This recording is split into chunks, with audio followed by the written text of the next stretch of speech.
So the gladiator 2 movie చూసాను అనమాట. నాకు మాత్రం సినిమా చాలా బాగా నచ్చింది. ఫస్ట్ మూవీకి 16 ఏళ్ల తర్వాత జరిగే స్టోరీ అనమాట ఇది. మాక్సిమస్ కొడుకు లూసియస్ గ్లాడియేటర్ గా ఎలా మారాడు, డౌన్ ఫాల్ లో ఉన్న రోమ్ సిటీని ఎలా కాపాడాడు అనే దాని మీద స్టోరీ ఉంటది అనమాట. గ్లాడియేటర్ కి ఖచ్చితంగా సెకండ్ పార్ట్ ఉండాలా అంటే మాత్రం లేదని చెప్పాలి. It was a fantastic movie. అది మళ్ళీ ఇంకోసారి దాన్ని రీక్రియేట్ చేయాల్సిన అవసరం లేదు. ఈ సినిమా దాన్ని అక్నాలెడ్జ్ చేస్తూనే దీనికంటూ డిఫరెంట్ కైండ్ ఆఫ్ సెటప్ పెట్టుకున్నారు. గ్లాడియేటర్ లో ఏవైతే ప్లాట్ పాయింట్స్ ఉంటాయో అవే ఫాలో అయినా గానీ క్యారెక్టర్స్ వైజ్ గా సెటప్ వైజ్ గా చేంజ్ చేశారనమాట. అవి చాలా చాలా బాగా నచ్చింది అనమాట. ఈ సినిమాలో ముఖ్యంగా లూసియస్ క్యారెక్టర్, అదే పాల్ మెస్కాల్ చేసే క్యారెక్టర్ చాలా వరకు సింగులర్ విజన్ గా ఉంటది అనమాట. ఒకటే ఉంటది, రివెంజ్ రివెంజ్ రివెంజ్, అంతే, అంతకంటే ఇంకేమి ఉండదు. అట్లని చెప్పేసి రోమ్ చాలా చేంజ్ అయిపోయింది 16 ఏళ్లలో. దాన్ని చాలా బాగా చూపించారు అనిపించింది. ఆ వెయిట్ ని వేరే క్యారెక్టర్స్ తీసుకునే దీంట్లో అవి చాలా బాగున్నాయి. ముఖ్యంగా Pedro pascal character and also కానీ నీల్సన్ వీటి చాలా బాగా రాసుకున్నారు అనమాట. డ్రామా చాలా బాగా పండింది. దీన్ని డ్రామా వైజ్ ఇంకొంచెం ట్విస్ట్ చేయొచ్చు, కాకపోతే గ్లాడియేటర్ ఎసెన్స్ ఎక్కడ పోనీయకుండా ఫస్ట్ పార్ట్ కి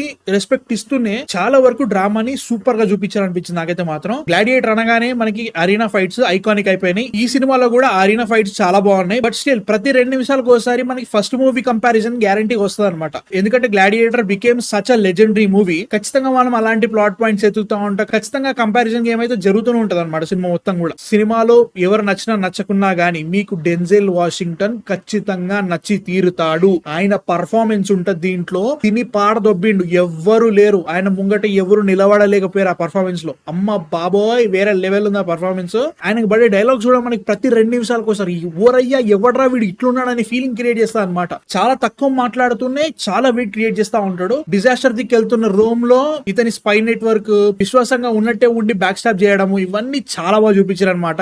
ఎస్పెషల్లీ క్లైమాక్స్ లో కొన్ని సీన్స్ పడతాయి భయ్యా, అమ్మ బాబాయ్ చాలా చాలా బాగుంది. యాక్షన్ సీక్వెన్సెస్ నాకు చాలా బాగా నచ్చినాయి. ముఖ్యంగా బాబూన్ ఫైట్ కోసం వెళ్ళను నేను, అది చాలా చిన్నగా ఉన్నా కానీ చాలా బాగా నచ్చింది నాకు. అండ్ ఆల్సో అరీనాలోనే వాటర్ తోటి షార్క్ ఫైట్ ఒక ఎపిసోడ్ ఉంటది. నేను అనుకున్నంత బాగా అయితే లేదు, బట్ ఇట్ వాస్ ఓకే అనే ఫీలింగ్ వచ్చింది. రైనో సీన్ మాత్రం బాగుంది. ముఖ్యంగా ఎమోషనల్ సీన్ సినిమాలో చాలా బాగా పెట్టుకున్నారు. మాక్సిమస్ కొడుకని మనకి రివీల్ చేసిన తర్వాత కూడా వచ్చే సీన్స్ చాలా చాలా బాగా రాసుకున్నారు. ముఖ్యంగా climax was the best thing in this film. నాకైతే మాత్రం చాలా చాలా బాగా నచ్చింది. ఎంపరర్స్ గా ఇద్దరు కవలను పెట్టుకున్నారనమాట. వాళ్ళ పర్ఫార్మెన్స్ కూడా చాలా డిఫరెంట్ గా ఉంది. Maybe that will be the minus point of this film. ఎందుకంటే ఫస్ట్ మూవీలో వాకిన్ ఫీనిక్స్ తిని అవతల భారత బిండి అందరినీ, సో వాళ్ళతో కంపేర్ చేసుకుంటే ఖచ్చితంగా డైనా వస్తుంది. మరి కంపేర్ ఎందుకు చేస్తున్నారు అంటే ఖచ్చితంగా చేయాలి. ఎందుకంటే లైక్ ఇలాంటి లెజెండరీ మూవీకి ఎవరు సీక్వెల్ అడగలే, బట్ స్టిల్ వచ్చింది. కంపేర్ చేసినా గానీ మనకు ఆ స్టోరీ కంటిన్యూషన్ లైక్ అనిపించింది తప్ప మళ్ళీ కాపీ కొట్టారా, మళ్ళీ సేమ్ తీసిందే తీసారా అనే ఫీలింగ్ రాలేదన్నమాట. ముఖ్యంగా డైరెక్టర్ రిడ్లీ స్కాట్ గారిని నిజంగా తాత ఏం చేస్తున్నావు తాత, నువ్వు వేరే లెవెల్ సినిమా చేస్తున్నావు. ఈ ఏజ్ లో ఆయన వేరే లెవెల్ సినిమా తీసిందని చెప్పాలి. బ్యాక్గ్రౌండ్ స్కోర్ ఈ సినిమాలో చాలా చాలా బాగా నచ్చినాయి. నాకైతే సూపర్ అనిపించింది. విజువల్స్ చాలా బాగున్నాయి. ముఖ్యంగా అరీనా ఫైట్స్ అని కూడా చాలా బాగా పిక్చరైజ్ చేశారు. యాక్షన్ సీక్వెన్సెస్ చాలా బాగా కొరియోగ్రాఫ్ చేశారు. అండ్ ఆల్సో సిజిఐ కూడా చాలా బాగా పెట్టుకున్నారు అనమాట.